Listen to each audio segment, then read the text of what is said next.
তো hello guys, স্বাগত আজকে একটি নতুন ভিডিওতে। তো আজকে আমার ভিডিওটা একটু অন্যরকম। এটা আমার বাইক, আমার রাইড, আমার বন্ধু অ্যাভেঞ্জার 220 স্ট্রিট 2024-এর মডেল। 2024-এর জানুয়ারিতে আমি কিনেছিলাম। তো প্রায় 2 বছর হয়ে গেল। তো 2 বছরের মধ্যে খুঁটিনাটি কী সমস্যা হয়েছে বা কোনটা ভালো লেগেছে যে জন্য কিনেছি, বা কী এক্সপেকটেশন ছিল, তার উপর কী এক্সপেকটেশান দাঁড়িয়েছে, কী কী মডিফিকেশান করেছি, তো সমস্ত কিছু আজকে বলবো এই ভিডিওতে। তো জানতে হলে শেষ অবধি দেখুন। তো প্রথমেই বলি কেন আমি এই বাইকটা চুজ করেছি। বাইকটার প্রাইস পয়েন্টটা অনেকটা কম, এটা তো প্রথমেই আসে। তো আমার দরকার ছিল একটা বাজেট ফ্রেন্ডলি ক্রুজার বাইক, বা আমার ব্যাক পেনের খুব সমস্যা হচ্ছিলো। আমি আগে হন্ডা এসপি 125 চালাতাম। তো ওর পশ্চারটা, ওটা যেহেতু কমিউটার বাইক এবং আমাকে প্রায় একটু পশ্চিমবঙ্গের রাস্তা তো জানি না, আমাকেই এই রাস্তার মধ্যেই চালাতে হতো। আমি মার্কেটিংয়ে কাজ করি, প্রায় দিনে আমাকে 60 থেকে 70 কিলোমিটার অ্যাভারেজ তো বাইক চালাতে হতো, মিনিমাম 40 থেকে ম্যাক্সিমাম 120-র মধ্যে। তো এই রকম অবস্থায় আমাকে এমন একটি বাইকের দরকার ছিল যেখানে আমার ব্যাক পেনের সমস্যাটা কমে যায় এবং আস্তে আস্তে চলেও যায়, আর আমার লং রাইডে আমার কোনো অসুবিধাও না হয়। কারণ মোটামুটি 100 কিলোমিটার যেদিন চালাতে হতো সেদিন সারাদিনের পরে আর অন্য কাজ করার কোনো এনার্জি থাকতো না তারপরে। তো আমার পছন্দ তো ছিলই আগে থেকেই। তো আমার কিছু অপশানস ছিল সেই সময়। টিভিএস রনিন তখন সবে বেরিয়েছে বলবো না, 1 বছর মতো হয়েছে। Hunter, royal Enfield Hunter 350 classic তো সবসময় ফেভারিট একটা গাড়ি। তারপর হন্ডা সিবি 350 এবং মিটিয়ার। তো অনেক রকমই অপশান ছিল। তো এই অপশানটা বেছে নেওয়ার কারণ হচ্ছে, প্রথম কথা পার্টসের অ্যাভেলেবিলিটি, এবং পার্টসগুলো খুবই সস্তা। আমার লং রানে আমার কখনো বাইক মেনটেনেন্সে বেশি খরচার জন্য আমার কোনো গিল্টি ফিল হবে না। তো সেই জায়গায় যারা বাজেটে একটা বাইক চাইছো, একটা লং টুরিং বাইক, এবং এটা খুব হেভি লোড ক্যারি করে, কিন্তু অফ রোডিংয়ের জন্য আমি একদমই রেকমেন্ড করবো না। বা আমাদের যে গরিবের অফ রোডিং, যেটা আমাদের বাড়ির পাশের রাস্তায় খানাখন্দ দেখা যায়, সেই অফ রোডিংয়ের জন্য আমি কখনোই এটা রেকমেন্ড করবো না। কারণ এটায় ইউএসডি ফোর্কস নেই, টেলিস্কোপিক ফোর্কস পুরনো আসে। তো সেইখানে পুরনো বাইক যেহেতু পুরনো মডেল খুব একটা বাজার চেঞ্জ করেনি এত বছরেও, সেই 2001 সাল থেকেই বোধহয় এই বাইকটার একই মডেল রয়েছে। তো এর কোনো গাড্ডায় পড়লে একটু জার্কিং আসে সামনেরটা। আচ্ছা, সিট খুব ভালো চওড়া সিট, যেটা রাইডার সিট, কিন্তু পিলিয়নের যে পিছনের বসার যে সিটটা খুবই ন্যারো ছিল এবং খুবই আনকমফোর্টেবল। প্লাস স্ট্রিট মডেলটায় কোনো ব্যাক রেস্ট দেয় না, যেটা ক্রুজার যে মডেলটা আছে সেটাতে দেয়। তো আমাকে কিছু মডিফিকেশান করাতে হয়েছে। প্রথম যেটা দেখাচ্ছি, তো প্রথমে যেটা করেছি সেটা হলো ব্যাক সিটটা কুশানিং এবং একটু চওড়া করেছি ফোম দিয়ে, যেগুলো ওয়েলিংটনে হয়, বা যে কোনো আপনি যে কাভারের যে দোকানগুলো আছে সিট কাভারের, সেখানে গিয়েও আপনি অর্ডার দিয়ে করাতে পারেন। ওয়েলিংটনে গেছিলাম একটু কমে হওয়ার বা একটু বেটার কাজ হওয়ার জন্য, তো ভালোই কাজ হয়েছে আমার। এটা প্রায় 2 বছর রয়েছে, আগে পিছনে ডাইনে বাঁয়ে সব জায়গায় মোটামুটি এক্সট্রা কুশানিং দিয়ে করা, যাতে পিছনের সিটটা কমফোর্টেবল হয়। প্লাস এটা একটা পাতি একটা কাভার দিয়ে দিয়েছিলো, পরে আমি একটা রেন প্রুফ, স্ক্র্যাচ প্রুফ একটা কাভার লাগিয়ে নিয়েছি লোকাল আমার জানাশোনা একটা দোকান থেকে। সেটা 500 টাকা পড়েছে, আর কুশানিংটা পড়েছিল 1000 টাকা। আর এরপরে আমি যেটা করাই সেটা হলো, আমার অ্যাক্সিডেন্ট হয় আমার একটা ক্যানিং রোডে একটা অ্যাক্সিডেন্ট হয়েছিল। সেই সময় আমার লেগ গার্ডগুলো যেগুলো দেয় বাইকে, সেগুলো ভেঙে গেছিলো, এবং লেগ গার্ডের এই যে পজিশানিংগুলো, এই যেখানে জোড়া হয় লেগ গার্ডগুলো, সেগুলো ভেঙে গেছিলো। তো সেইগুলো আমাকে ঝালাই করে ঠিক করতে হচ্ছিলো। তো সেই সময় আমি একেবারে ক্র্যাশ গার্ডগুলো করিয়ে নিই। এগুলো এই যে সুন্দর দেখতে পাচ্ছেন স্লাইডার দেওয়া রয়েছে, এগুলো যদি বাইক কোনো সময় ক্র্যাশ হয় এইগুলো কন্ট্যাক্টে আসবে, এবং এইগুলো রিপ্লেসেবল। এইগুলো খুলে প্যাঁচ খুলে আপনি নতুনও লাগাতে পারেন। তো তো বাইকে কোনো কন্ট্যাক্টে রাস্তা আসবে না, বাইক প্রোটেক্টেড থাকবে, ইঞ্জিন প্রোটেক্টেড থাকবে, আপনি প্রোটেক্টেড থাকবেন। এবং এইগুলো আপনাকে রাস্তার থেকে একটুখানি উঁচুও করে রাখবে ক্র্যাশের সময়। অনেক সময় কী হয়, পড়ে যাওয়ার ফলে আপনার রাস্তা যত না ব্যথা দেবে, আপনার বাইক আপনার গায়ে পড়ে আপনার ব্যথা আরও তার থেকে বেশি লাগে। তো সেই জায়গায় আপনার পা সুন্দরভাবে বেরিয়ে আসার জায়গা করা আছে আর কি, দুদিকেই। তো এটা আমার আরেকটু ওয়াইড হলে, অনেকে বলছে যে হলে হয়তো ভালো হতো, লেগ গার্ডটা ঠিকঠাক হতো, কারণ আমি বসলে প্রায় এতটা মতো আমার পা চলে আসে। যখন সরু রাস্তা দিয়ে ট্রাফিকের মধ্যে যাতায়াত করছি তখন ঠোকাঠুকিও লাগতো। তো সেই জায়গায় একটা মাচোয়া। নেক্সট আমি করাই হচ্ছে রেডিয়াম টেপ দিয়ে আমি সামনে আর এই স্টিকারিং করাই এখানে, যাতে একটা সুন্দর লুকস আসে। এই পেছনেও আছে, চাকার রিমেও রয়েছে। এটা ডিপার বা যে লাইটে হালকা জ্বলে উঠবে, তো রাত্রিবেলা ভিজিবিলিটিটাও বেড়ে যায় আর কি। আর নেক্সট হচ্ছে আমি ব্যাকরেস্ট করিয়েছি। ব্যাকরেস্টটা ওই ক্র্যাশ গার্ডের সময় একসাথেই করিয়েছি, ওটা তখন বলা হয়নি। ব্যাকরেস্টটা আর এইখানে টপ র্যাক, আর এটা হলো স্যাডেল স্টে, দুদিকেই আছে। এইদিকে স্যাডেল স্টেটের সাথে আমার ডিকি বক্সটা অ্যাটাচ করা আছে। ডিকি বক্সটা অনেক কাজেরই আসে এখন। এখানে কোনো অ্যাভেঞ্জারের যেটা সমস্যা, এখানে ওই লেডিস ফুট রেস্ট দেয় না। রেস্ট একটা অন্য একটা মানে বাইকের ছিল, সেইটা ঝেলে লাগানো আছে। সবই যেগুলো সমস্যা সেগুলো আমি ঠিক করিয়ে নিয়েছি। এবং আরেকটা যেটা বড় সমস্যা, সেটা হলো এখানে যেহেতু পা এরকমভাবে রাখতে হয়, যখন ট্রাফিকে দাঁড়ায় রেস্টিং পজিশন হচ্ছে এইটা। তো সেইখানে এই জায়গাটা কিছু ছিল না। এই জায়গায় গার্ডটা থাকে, এই জায়গায় গার্ডটা থাকে সাইলেন্সার পাইপের, আর এইখানটা থাকে, এই মাঝখানটা ফাঁকা। এই মাঝখানে কেন দেয় না আমি জানি না।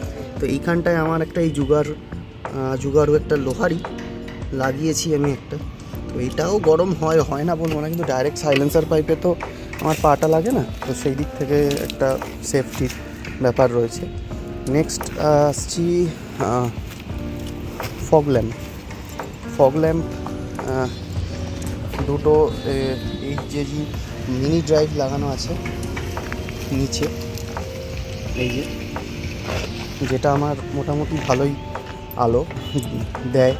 এবং প্লাস আমার হেডল্যাম্পের পাশেও দুটো লাগানো আছে, যাতে আমি যখন হ্যান্ডেল মুভ করছি সেই সময় যে আলোটা আমি যেদিকে দরকার সেদিকে আমি পাই। কারণ হচ্ছে একটাই, এখানে হেডলাইটটা দেওয়া আছে হ্যালোজেন, পুরোনো দিনের রেট্রো বাইক হ্যালোজেন হেডলাইট। তো এই হ্যালোজেন হেডলাইটের সমস্যা হচ্ছে এটা মানে একদমই মানে বেশি দূরে তো ভিজিবল নাই, কাছেরটা তো দেখতে খুবই অসুবিধা। কাছে খানাখন্দ থাকলে বোঝাই যায় না। যে সাইড ইন্ডিকেটারগুলো সেগুলো সবই হ্যালোজেন, কিছুই এলইডি না। পেছনের ব্যাকলাইট এগুলো বাল্ব সবই। তো এটা আমার অনেকবারই কেটে গেছে পিছনের বাল্বটা, কারণ পিছনের এইখান থেকে যে কাদাটা ছেটে সেটাই এই ভেতরে এইটা পুরো নেকেড মানে এই জায়গাটা আর কি, এই কাদা ছেটে এই জায়গাটাই ব্যাকলাইটের পিছনে কাদা ডাইরেক্ট ছেটে জল ছেটে, তো সেখান থেকে ওয়্যারিংয়ের সমস্যা থেকে মাঝে মধ্যে কেটে যায় আমার লাইটটা। তো মাঝখানে তো কি হলো যে লাইটটা পুরো জ্বলে রয়েছে।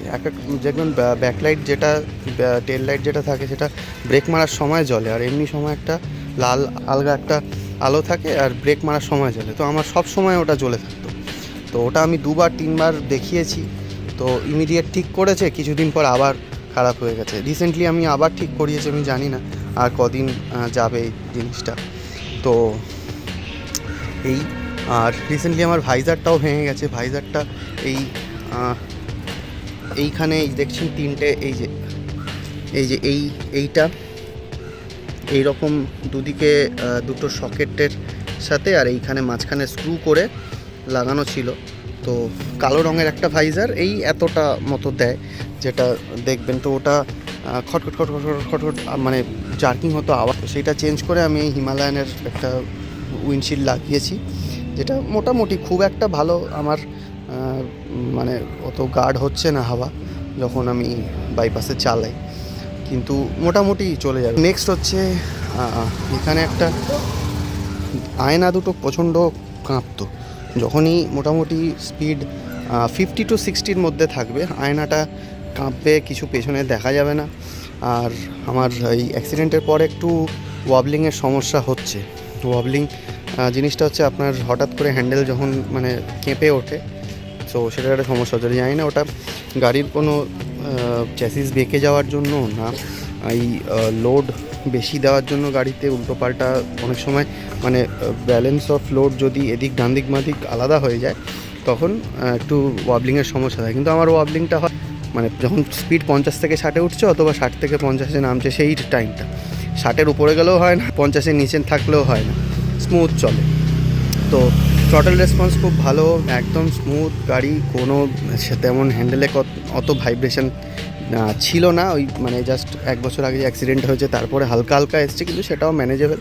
তো তবু আমি এখানে একটা রড মতো লাগিয়েছি মিরারের হ্যান্ডেলের সাথে, এখান থেকে ওদিকে লাগছে, যেখানে আমার মোবাইল স্ট্যান্ডটাও লাগিয়েছি, যার জন্য আমাকে এখানে যদি আমি বসে একবার দেখাই,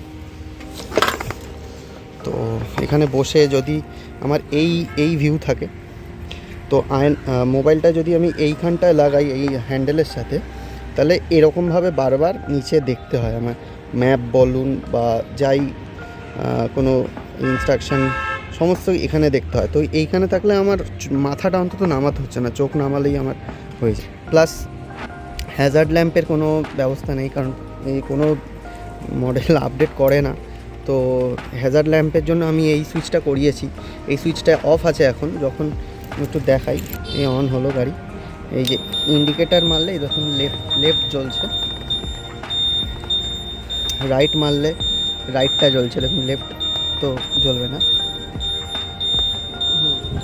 আর এটা যদি অন করে দিই, যে কোনো একটা মানে রাইট অথবা লেফট জ্বালিয়ে দিয়ে অন করে দিই, তাহলে এই দুটো একসাথে জ্বলবে।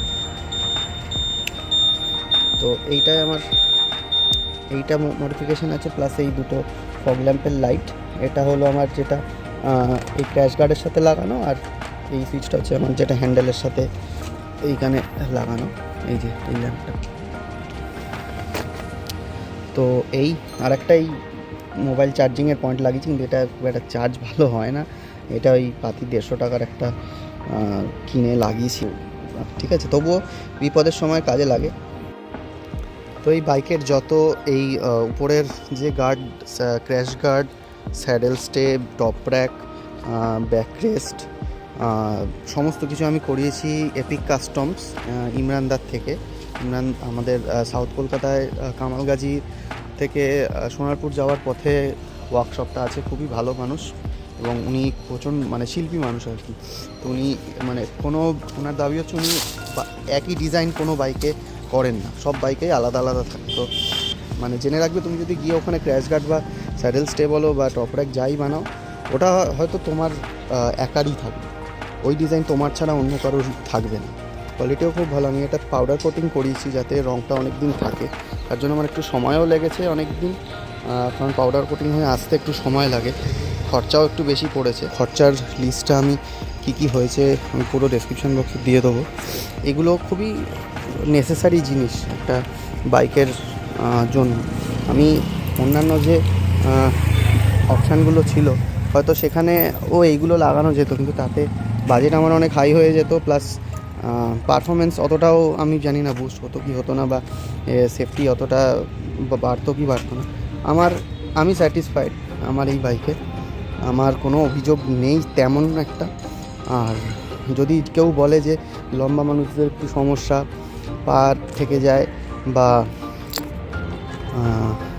যে ভিড় রাস্তায় চালানো সম্ভব না, তাদের আমি বলবো যে তোমরা আরেকটু চালানো শেখো। আমার তেমন কোনো অসুবিধা হয় না। আমি এটা মনে করি আমি 4 চাকা নিয়ে বেরিয়েছি, আমি ওই সরু জায়গা দিয়ে ঢুকতে পারবো না, এই মেন্টালিটি নিয়ে চলি। তো মোটামুটি এই ফুল মডিফিকেশান ভিডিও কী খরচা হয়েছে না হয়েছে আমি ডেসক্রিপশান বক্সে দিয়ে দেবো। আর মোটামুটি এইগুলো করে আমি গাড়িটাকে টু সাম এক্সটেন্ট টপ এন্ডে নিয়ে গেছি, যেটা বাজাজ প্রোভাইড তো করেই না, বাইরে থেকেই করতে হয়। ভালো চলছে আপাতত 2 বছর পর। খুবই ভালো পারফরমেন্স। এখন নতুন যেটা এখন আবার এটা মাঝখানে ডিসকন্টিনিউ করে দিয়েছিল, আবার এসেছে এবং এটার পেছনের সিটটা একটু বড় করেছে যা দেখলাম আমি ভিডিওতে। তো তাদের মিস্টেক থেকে বাজাজ শিখে থাকে তো খুবই ভালো, কিন্তু একটা পেছনের একটা ব্যাকরেস্ট দেওয়া উচিত ছিল স্ট্রিট মডেলে অন্তত, যেহেতু ক্রুজার বাইক পেছনে যারা বসে এবং পশ্চারটা এরকম, পিঠে ব্যথা হওয়াটা স্বাভাবিক। যাই হোক, যতই দাও আরও চাই, খেতে পেলে শুতে চাই আমরা। যারা এই বাইকটা নিতে চাইছে তো তাদের অবশ্যই এই ভিডিওটি শেয়ার করবে।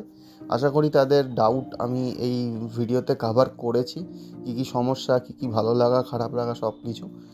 তো থ্যাংক ইউ। আমি ভবিষ্যতে আরও এই টাইপের ভিডিও নিয়ে আসবো।